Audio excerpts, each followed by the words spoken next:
এখন আল্লাহর কোরআনের সঙ্গে বিজ্ঞানীদের কিছু মতামতের অমিল ঘটেছে, তবে পরবর্তীতে বিজ্ঞানীরা আরো ভালো ভালো যন্ত্রপাতি মেশিন বানিয়ে বর্তমানে তারা স্বীকৃতি দিতে চলেছে কোরআন ও হাদিস সত্য, আমাদের তথ্য মিথ্যা। জোরে বলুন সুবহানাল্লাহ। কেমন সত্য কেমন মিথ্যা আমি পরবর্তীতে আপনাদের এগিয়ে নিয়ে যেতে চাচ্ছি, তবে যেটা আপনাদের কাছে বলতে চাচ্ছিলাম সে বিষয়ে একটু কথা শেষ করে নেই। একটু প্রাণ ভরে মহব্বতের সঙ্গে একটু দরুদ শরীফ পড়ে নেন। আল্লাহুম্মা সাল্লি আলা সাইয়্যিদিনা মাওলানা মুহাম্মদ ওয়া আলা আলি সাইয়্যিদিনা মাওলানা মুহাম্মদ। ও আমিনা, তোমার ঘরে নূরের আলো জ্বাললো কে? চন্দ্র সূর্য হার মানিল সেই আলোর ওই রশ্মিতে। চন্দ্র সূর্য যে আলোতে হার মানিয়া গেল, সেই নবীর ওই মোহাব্বতে দরুদ মুমিন পড়ো। আল্লাহুম্মা সাল্লি আলা সাইয়্যিদিনা মাওলানা মুহাম্মদ ওয়া আলা আলি সাইয়্যিদিনা মাওলানা মুহাম্মদ। হাসরের মাঠে নেকিবতী যখন ওজন হবে, ওয়াকিমুল ওয়াজনা বিল কিসতে ওয়ালা তুকসিরুল মিজান। হাসরের মাঠে কাউকে কোনো ক্ষতিগ্রস্ত করা হবে না। যে যেমন আমল করে যাবে আল্লাহ তার প্রতিদান দেবেন, কারণ তিনি কাজুল কুজ্জাত আহকামুল হাকিমিন, তিনি হলেন ন্যায় বিচারক। কারোর সঙ্গে শত্রুতা করবেন না, আবার কারোর সঙ্গে বন্ধুত্ব করবেন না। আমলের প্রতিদান দেয়া হবে। জোরে বলে একটু সুবহানাল্লাহ। সেদিন দেখা গেল পাপ বেশি সওয়াব কম, যার কারণে পাপের দিকে মনিকাটা ঝুঁকে গেছে, সওয়াবের দিকে মনিকাটা উপরে উঠে গেছে। আল্লাহ ফেরেশতাদের বলবেন, বান্দা আমার দুনিয়ায় বাস করেছে, আমার নেয়ামত খেয়েছে, আমার নেয়ামত বিবি বাচ্চা নিয়ে সংসার জীবনে সুখ ভোগ করেছে, আমার জমিনে ঘর বেঁধে বান্দা বসবাস করেছে, আরাম আয়েশ করেছে, কিন্তু আমার ইবাদত বন্দেগী না করার কারণে তার পাপের পাল্লা ভারী হয়ে গেছে। শয়তানের খুশি করেছে, শয়তানের অনুগত হয়েছে, শয়তানের অনুকরণ অনুসরণ করেছে, যার কারণে তার পাপের পাল্লা ভারী হয়েছে, সওয়াবের পাল্লা হালকা হয়ে গেছে। যা ওরে জাহান্নামে নিয়ে চলে যাও। এই লোকটারে ফেরেশতারা গলায় শিকল বাঁধিয়ে, শিকলের দড়ি দিয়ে, গরু ছাগল যেমন আমরা গলায় দড়ি দিয়ে মাঠের দিকে বাঁধতে নিয়ে যাই, ফেরেশতারা ওই রকম নিয়ে যাবে। ফাসাউফা ইয়ালামুন ইজিল আগলালু ফি আনাকিহিম আসসালাসিল ইয়াসহাবুনা ফিল হামিমে সুম্মা ফিন নারে ইয়াসজারুন। জোরে বলুন একটু আমিন। আল্লাহ কোরআনে বলছেন, ফাসাউফা ইয়ালামুন, বান্দারা খুব তাড়াতাড়ি কবর থেকে উপরে উঠে দৌড়িয়ে হাসরের মাঠে যখন হাজির হয়ে যাবে, খুব তাড়াতাড়ি বান্দারা অবগত হবে যখন আমার ফেরেশতারা ওদের গলায় লোহার শিকলের দড়ি পরাবে। আমরা লাইলনের দড়ি পরাই, পাটের দড়ি পরাই, বিভিন্ন ধরনের দড়ি ছাগল গরুর গলায় পরাই কিনা? প্রয়োজনে জোর করে টানা হেঁচড়া করলে অনেক সময় ছিঁড়েও যায়। তবে হাসরের মাঠে বান্দারা যাতে দড়ি ছিঁড়িয়ে যেতে না পারে, এজন্য আল্লাহ বলছেন, ইজিল আগলাল ফি আনাকিহিম ওয়াসসালাসিল, ওদের গলায় সেদিন পরানো হবে লোহার শিকলের দড়ি, যাতে হাজার টানা হেঁচড়া করলো বান্দা ছিঁড়ে যেতে না পারে।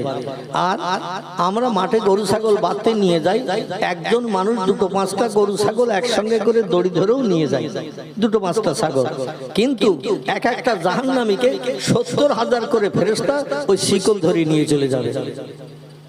হাদিস শরীফে নবীজি সাল্লাল্লাহু আলাইহি ওয়াসাল্লাম বলছেন, দুনিয়ার 70টা মানুষ, যুবক মানুষের গায়ে যেমন ক্ষমতা, আল্লাহর একজন কম দরজার ফেরেশতার গায়ে সেই রকম ক্ষমতা। দুনিয়ার 70টা যুবকের গায়ের ক্ষমতা একসঙ্গে করলে যতটা হয়, আল্লাহর একজন কম দরজার ফেরেশতার গায়ে তার থেকে ক্ষমতা বেশি। এইভাবে আল্লাহর ফেরেশতা এক একটা জাহান্নামীর শিকল ধরে টেনে নিয়ে যাবে 70 জন। তাহলে তাদের সঙ্গে লড়াই করে আর ছাড়ানো সম্ভব হবে? ছাড়ানো সম্ভব হবে না। আল্লাহ বলছেন, সেদিন জাহান্নামীদের গলায় লোহার মোটা শক্ত শিকলের দড়ি পরানো হবে, আর ফেরেশতাদের যে হুকুম করব হল হল করে টেনে নিয়ে জাহান্নামের দিকে চলে যাবে, জাহান্নামের আগুনে নিক্ষেপ করার জন্য। পৃথিবীতে বর্তমানে যে আগুন আমরা দেখি, যে আগুনে তরি তরকারি ভাত মাছ ইত্যাদি সব রান্না করা হয়, লোহাও আগুনে পুড়িয়ে গলানো হয়, কাঁচও আগুনে পুড়িয়ে গলে যায়। ঠিক বললাম না ভুল বললাম? আগুন, তীক্ষ্ণ আগুন যখন দেয়া হয়, লোহাও গলে যায়, কাঁচও গলে যায়। সব জিনিস, লোহা থেকে শুরু করে আরো যত জিনিস আছে সব গালিয়ে দেয়। আল্লাহর জাহান্নামের আগুন পৃথিবীর আগুনের থেকে 69 গুণ কঠিন। পৃথিবীর আগুনের থেকে 69 গুণ বেশি শক্ত, বেশি কঠিন, বেশি তেজালো। সেই আগুনে যখন বান্দাদের নিক্ষেপ করবে, বান্দা কিন্তু পুড়িয়ে ছাই হবে না, বান্দা পুড়িয়ে ছাই হবে না। এদের মরণ, তাম পৃথিবীর মানুষের মরণ হবে একবার। খুব ভালো করে শোনেন, তাম পৃথিবীর মানুষের মরণ হবে একবার। সেই মরণটা হলো দুনিয়ার মরণ। দুনিয়ার মরণের পরে সুম্মা ইহুইকুম, কোরআনের সূরা বাকারে আল্লাহ বলছেন, তোমাদের কবরে আপনজন রেখে আসার পরপরই জিন্দা করা হবে। কোরআনে আর কোথাও এরপরে বলা হয়নি যে সুম্মা ইউমিতুকুম, তোমাদের কিছুদিন কবরে থাকার পরে আবার মরণ হবে, বা হাসরের মাঠে ওঠার পরে আবার মরণ হবে, জাহান্নামে গেলে মরণ হবে, এমন কথা কোরআনের আর কোথাও বলা নাই। ওই দুনিয়ার মরণ হবে একবারই, তারপরে কবরে দিলেই সুম্মা ইহুইকুম, তোমাদের আবার জীবিত করা হবে। সুম্মা ইলাইহি তুরজাউন, আর ওই যে জীবিত করা হবে, ওই জীবিতটাই হলো শেষ জীবিত। সেখানে কিছুদিন থাকার পরে আল্লাহ পূর্ব দিক থেকে সূর্য উদয় করে এখন, পশ্চিম দিকে অস্তমিত করে এখন, কিন্তু সেদিন পশ্চিম দিকে সূর্য উঠবে, পূর্ব দিকে ডুবতে যাবে। সেদিন একটা দিন হবে, এখনকার এই 24 ঘন্টার দিনের মতো নয়। এখনকার 24 ঘন্টা দিনের ভিতরে 12 ঘন্টা রাত, 12 ঘন্টা দিন। ঠিক কি না? শীতকালে একটু দিন ছোট হয়, রাত একটু বড় হয়। গরমকালে আবার একটু দিন বড় হয়, রাত ছোট হয়। ঠিক কি না? গরমকালে দিন একটু বড় হয়, রাত একটু ছোট হয়। তো 24 ঘন্টা কিন্তু পরিবর্তন হয়। 24 ঘন্টা আবার নতুন করে পরিবর্তন হয়। এই 24 ঘন্টার দিন আমরা গণনা করি। ট্রেন স্টেশনে যে দেখবেন, এয়ারপোর্টে যে দেখবেন, ওখানে ঘড়ির কাঁটা 12টার পরে একটা বলে না, 12টার পরে 13, 13 পরে 14, 14 পরে 15, 15 পরে 16, এইভাবে 24 পর্যন্ত লেখা রয়েছে। কি বলি বুঝছেন? 24 পর্যন্ত লেখা রয়েছে। মানে আমরা 12টার পরে একটা গুনি, ওরা 12টার পরে একটা গুনে না। 12র পরে এয়ারপোর্টে দেখবেন কিংবা ট্রেন স্টেশনে দেখবেন 13, 14, 15, 16, 17, 18, এইভাবে 24 পর্যন্ত গণনা হয়। তারপর আবার নতুন করে শুরু হয়। তো এই 24 ঘন্টা দিনের ভিতরে 12 ঘন্টা দিন, 12 ঘন্টা রাত। দিনের বেলা প্রচন্ড গরমি। আল্লাহ গত 1-2 দিন আগে একটু বৃষ্টি পানি দেওয়ার কারণে হাঁসফাঁসের হাত থেকে মানুষ একটু বেঁচেছ কিনা, এখন একটু ঠান্ডা জুত আছে কিনা, আল্লাহ একটু ঠান্ডা পরিবেশ দিয়েছে। এবছর রিসার্চ করে গবেষকেরা বলেছেন 44 ডিগ্রি পর্যন্ত গরম আমাদের ভারতবর্ষের জমিনে পড়েছে। এত গরম পূর্বে কোনোদিন পড়েনি।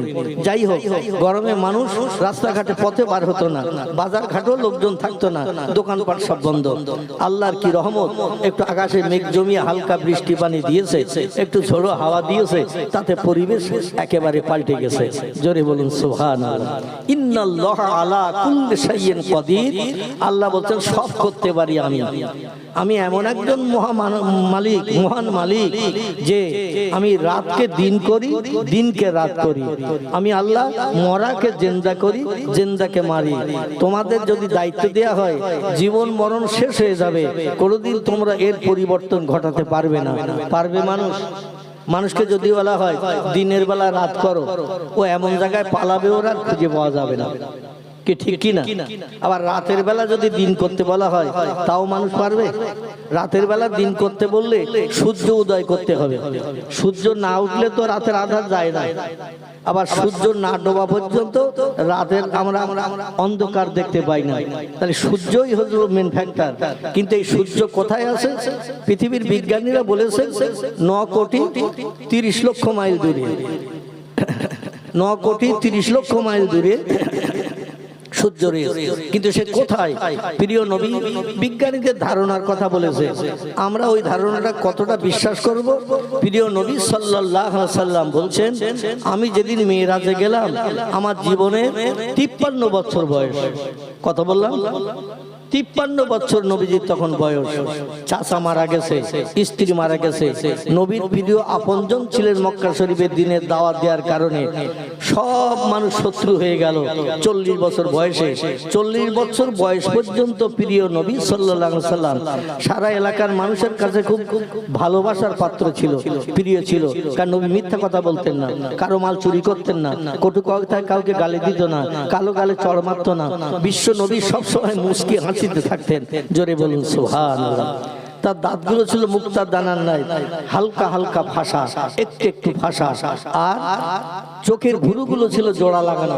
আমাদের সকলের নাকের মাঝখানটা দেখবেন ফাঁকা, দুই পাশে ভুরু আছে, আর মাঝখানটা নাকের মাঝখানটা ফাঁকা। বিশ্ব নবীর নাকের মাঝখানটা কাস্তের মতো একেবারে পুরো জোড়া লাগানো ছিল। জোরে বলে একটু সুবহানাল্লাহ। সেই পয়গম্বর মুহাম্মদ রাসূলুল্লাহ সাল্লাল্লাহু আলাইহি সাল্লাম সকলের কাছে 40 বছর বয়স পর্যন্ত খুব প্রিয় ছিল। মুহাম্মদের মতো ভালো ছেলে আমাদের এলাকায় আর কেউ নাই।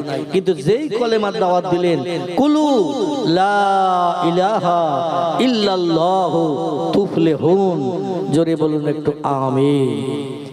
নবী বললেন, তোমরা সকলে পড়ো লা ইলাহা, নেই কোনো প্রভু ইল্লাল্লাহ, আল্লাহ ছাড়া, আর আমি মুহাম্মাদুর রাসূলুল্লাহ সাল্লাল্লাহু আলাইহি সাল্লাম আল্লাহর প্রেরিত পয়গম্বর। হেরা পর্বত থেকে আমি পয়গম্বরী নিয়ে জিবরিল আমিনের মাধ্যম দিয়ে আল্লাহর তরফ থেকে আমি পয়গম্বরী নিয়ে এসেছি। আমাকে তোমরা পয়গম্বর হিসেবে, নেতা হিসেবে গ্রহণ করো। সবাই বলল, তুমি বাপ হারা এতিম, মা হারা এতিম, তুমি আপনজন হারা, জায়গা নাই, জমি নাই, ঘর নাই, বাড়ি নাই, তুমি নিঃস্ব কাঙাল, আল্লাহর কাউকে খুঁজে পাইনি, তোমারে পয়গম্বর করেছে। এটা আমাদের পক্ষে মানা অসম্ভব। বিশ্ব নবীর সঙ্গে শত্রুতা শুরু করে দিল ওই 40 বছর বয়স থেকে নিয়ে 53 বছর বয়স পর্যন্ত। নবীজি কত মার খেয়েছে, কত রক্ত দেহ থেকে ঝরে দুনিয়ার জমিন সব লাল হয়ে গেছে। বিশ্ব নবী কাবা শরীফ সামনে নিয়ে একটু নামাজ আদায় করতে গেছে, শত্রুর আবু জেহেল, আবু লাহাব, উমাইয়া বিন খালফ, সুফিয়ান ইবনে খালিদ হারবি, উতবা, ওতাইবিয়া, শাইবা, ইকরামা, আবু সুফিয়ান, এরা তখন কেউ মুসলমান হয়নি, কেউ মুসলমান হয়নি। এরা সব যুক্তি করে নবী যেই সেজদায় গেছে কাবা শরীফ সামনে নিয়ে, আর বড় উটের ভুঁড়ি সাগিয়ে নিয়ে 5-7 জন ধরে নবীজির ঘাড়ের উপরে চাপিয়ে দিয়েছে। প্রিয় নবী মুহাম্মদ রাসূলুল্লাহ উটের ভুঁড়ি সরিয়ে আর উঠতে পারছেন না, নাকের নিঃশ্বাস পর্যন্ত বন্ধ হয়ে গেছে। আল্লাহর নবী গোগো শোষ করে আওয়াজ করছে। হযরতে মা ফাতেমার কাছে খবর পৌঁছে গেল, ও ফাতেমা, তোমার আব্বা মারা যাচ্ছে, মক্কার মানুষেরা তোমার আব্বাকে চরম বিপদে ফেলে দিয়েছে। আমরা তো সেই দলের মানুষ, আমরা কিছু করতে পারছি না, করলে মুহাম্মদের দলের সাব্যস্ত হয়ে যাব, আমাদের উপর অত্যাচার নিষ্পীড়ন শুরু হয়ে যাবে। এই জন্য ফাতেমা তোমাদের কাছে খবর দিয়ে দিলাম, ও খাদিজা খবর দিয়ে দিলাম, তাড়াতাড়ি চলে যাও যদি স্বামীকে বাঁচাতে চাও, বাবাকে যদি বাঁচাতে চাও, রেহাই করতে চাও। বড় উটের ভুঁড়ি চাপা দিয়েছে, পচা ভুঁড়ি, দুর্গন্ধ ভুঁড়ি, তোমার বাবাকে একটু উটের ভুঁড়ি সরিয়ে দিয়ে নিঃশ্বাসের ব্যবস্থা করে দাও। বিশ্ব নবী গোগো শোষ করছেন সেজদায়, যে এত ভারী ভুঁড়ি চাপা দিয়েছেন নবীজি সেজদা থেকে উঠতেও পারছেন না। হযরতে মা ফাতেমা দৌড়িয়ে আসলেন। কাবা শরীফের পূর্ব দিকে আছে সাফা মারওয়া সাইর জায়গা। আপনারা যা হজ পাক করেছেন আমার কথা একমত হতে পারবেন, এই সাই জায়গাটা হলো 530 ধাপের রাস্তা। আমি পায়ের ধাপ ভেবে গুনেছি, তাই আপনাদের বললাম 530 ধাপ হাঁটলে কাবা এই সাফা পাহাড় থেকে মারওয়া পাহাড়ে পৌঁছানো যায়। আবার মারওয়া পাহাড় থেকে সাফায় আসতে গেলে 530 ধাপ রাস্তা হাঁটতে হয়। আর কাবা শরীফের চারতলটা ফাঁকা জায়গা, এখনো পর্যন্ত গেলে দেখতে পাবেন ফাঁকা জায়গা। এই ফাঁকা জায়গার মাঝখানে 33 ফুট লম্বা, 33 ফুট আড়, 33 ফুট উঁচু, যেদিকে তাকাবেন মেকার একই, 22 হাত লম্বা, 22 হাত আড়, 22 হাত উঁচু। আমরা ঘর বানাই দেখবেন আড়ে হয়তো 9 ফুট, লম্বায় দেখবেন হয়তো 11 ফুট, উঁচুতে দেখবেন হয়তো 10 ফুট, এরকম হয় কিনা? সব দিকে কিন্তু সমান হয় না। কিন্তু পৃথিবীতে একটি ঘর যেদিকে তাকাবেন সেদিকে একই মেকার, আড়ে 22 হাত, লম্বায় 22 হাত, উঁচুতেও 22 হাত। আমাদের দেশের ঘর যদি 10 ফুট করে লম্বা হয় তো 1 হাত মানে 1.5 ফুট, ঠিক কি না? 1 হাত মানে 1.5 ফুট। তো দেখবেন 3 তলা ঘরের মতো প্রায় উঁচু একটা ঘর। এই ঘরটির দরজা ছিল পূর্বে 2টি, একটি দরজা পশ্চিম দিকে, একটি দরজা আমাদের পূর্ব দিকে। পশ্চিম দিককার দরজা বর্তমানে বন্ধ করা রয়েছে, আর মানুষ ঢুকতে পারে না। আমাদের পূর্ব দিককার দরজা দিয়ে যারা সরকারি মেহমান হিসাবে যায়, সুনামীয় মানুষ যারা যায়, তারা ওই ঘরে ঢোকার সুযোগ পায়, তবে সব সময় নয়। যে ঘরের দরজায় পূর্বে 186 কেজি সোনা লাগানো ছিল। কতটা বললাম? 186 কেজি সোনা। কোরআনের আয়াতগুলো লিপিবদ্ধ করা আছে খোদাই করে করে সোনা দিয়ে। বর্তমানে 210 কেজি সোনা লাগানো হয়েছে। আগে ছিল 186 কেজি, বর্তমানে 210 কেজি সোনা ওই দরজায় লাগানো আছে। আমাদের দেশে চোরেদের বাস যদি সৌদি আরবে হতো, ওরা রাত্রে ঘুমতো। একটু কথা বলে, রাত্রিরে ওরা ঘুমতো না, কখন একটু ফাঁকা দেখবো যে 1 খামসা সিঁড়ি আনবো। কারণ 1 ভরির দাম তো এখন 85,000। 1 ভরি মানে একটা 10 গ্রামের কয়েন। আগে আমাদের দেশে রুপোর টাকা চলতো না বাবাজি, রুপোর টাকা 10 গ্রাম ওজন। এই 10 গ্রাম ওজন সোনার দাম এখন বর্তমানে 85,000। তো যদি 1 খামসা ছিঁড়িয়ে নেওয়া যায়, তাহলে মোটামুটি 2-5 বছর আর কাজকর্ম করতে হবে। 2-5 বছর আর কাজকর্ম করতে হবে, ওই ভাঙিয়ে চিড়িয়ে খাওয়া যাবে। কিন্তু এই কাবা শরীফের চাতলে যখন কোনো বান্দা যায়, আল্লাহর বান্দা, সোনা ছাড়া চিন্তা কারো মগজে আসে না।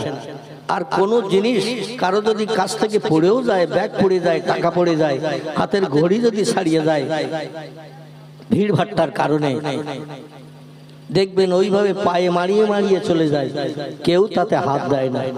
জোরে বলি একটু সুবহানাল্লাহ।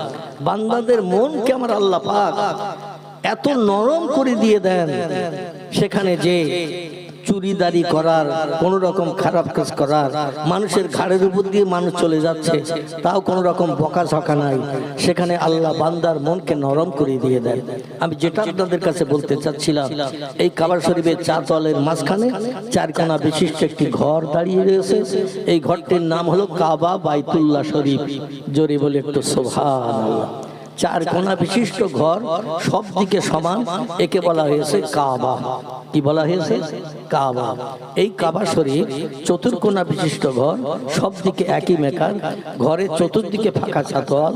হাজী সাহেবরা যখন হজ করতে যায়, প্রথম ওমরার তওয়াফ করতে হয়। এই জায়গাটার নাম বলা হয়েছে মাতাব। কি নাম বললাম? হাজিরা তওয়াফ করে ঘুরে ঘুরে কাবা শরীফকে বেষ্টনী করে, তাই তওয়াফ করার জায়গাকে আরবি ভাষায় বলা হয়েছে মাতাব। এই মাতাবের চাতওয়ালের জায়গাটা কতটা, সেখানে তো ফিতে ফেলে মাপার লাইন নাই। কারণ ফিতে ফেলে মাপলেই সৌদি পুলিশেরা ধারণা করবে এ কোনো সন্ত্রাসবাদ, মাপাচকা করতে এসেছে, মনে হয় বোমা টোমা ফেলবে, কোন রকম কিছু করবে, ধরে নিয়ে দিয়ে জেলখানায় ডাল রুটি সারা জীবন খাইয়ে দেবে, আর বাড়ি ফেরার কোনো সুযোগ হবে না। এই জন্য আমি তো ফিতে ফেলতে পারিনি। 2বার আল্লাহ পাক অধমকে বিশ্ব নবীর মাতৃভূমির দেশে যাওয়ার সুযোগ দান করেছেন। প্রথমবার গিয়েছিলাম 2002 সালে, তারপরে গিয়েছিলাম 2007 সালে। তারপরে আমাদের ডিটিন্ডার মাওলানা আজিজুর রহমান আমার ক্লাস ফ্রেন্ড, অনেকে তাকে চেনেন, একজন প্রতিষ্ঠিত বক্তা হিসাবে বিবেচিত, আমার ক্লাস ফ্রেন্ড বন্ধু। তো আমরা 2 জন ওমরায় গিয়েছিলাম 2011 সালে। এই 3বার আল্লাহর কাবা দেখার তৌফিক বান্দা আদমকে দিয়েছেন।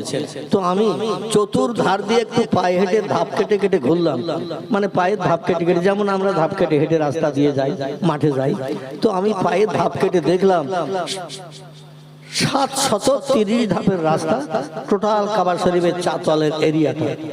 কতটা বললাম? 730 ধাপের রাস্তা। আপনি আগামীকাল একটা ফাঁকা বল ফিল্ড দেখে নিয়ে বা ফাঁকা মাঠ দেখে নিয়ে যেখান থেকে হাঁটা শুরু করবেন, আবার ঘুরিয়ে এসে সেইখানে দাঁড়াবেন, 730 ধাপ, মাঝখানে কতটা জায়গা হবে মোটামুটি একটা আইডিয়ার করতে পারবেন। কাবা শরীফের চাতওয়ালটা এইরকম একটা আইডিয়ার জায়গা। এই কাবা শরীফকে কেন্দ্র করে আল্লাহ পাক রব্বুল আলামিন কোরআনের 15 পারা শুরুতে তথ্য দিচ্ছেন। আমি যেটা পূর্বে আয়াত আপনাদের কাছে পড়েছি, মনে আছে তো আপনাদের? তাহলে শুনুন এবার।